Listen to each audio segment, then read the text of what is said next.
Break બાદ આપનું સ્વાગત। માણસાના નાદરી ગામે ચિઠ્ઠી ઉછાળીને વિજેતા જાહેર કરવામાં આવ્યા।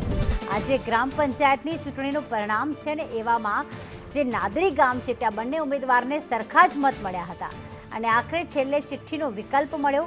સરપંચ પદે હાર્દિક બારોટને વિજેતા જાહેર કરવામાં આવ્યા છે। આજે નાદરી ગામ છે તેમાં બંનેને એક સરખા મત મળ્યા। જયદેવ અમારી સાથે જોડાઈ ગયા છે। જયદેવ, નાદરી ગામની વસ્તી કેટલી છે અને બંને જે ઉમેદવારો છે જ્યારે એક સરખા તેમને મત મળ્યા ત્યારે કેવી સ્થિતિનું નિર્માણ થયું?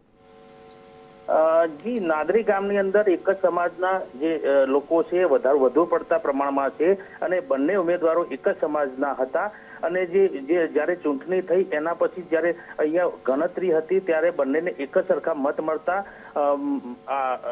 અધિકારીઓ દ્વારા ચિઠ્ઠી ઉછાળવાનો એક વિકલ્પ કરવામાં આવ્યો હતો અને ત્યારબાદ હાર્દિકભાઈને સરપંચ તરીકેના ઉમેદવાર જાહેર કરવામાં આવ્યા હતા। પણ નવાઈની વાત એ છે કે બંને ઉમેદવારોએ સમજૂતી કરતા 2.5 વર્ષ પહેલા ઉમેદવારને અને 2.5 વર્ષ પછી બીજા ઉમેદવારને સરપંચ પદ ઉપર રાખવામાં આવે એવું ગામજનોએ નક્કી કર્યું છે।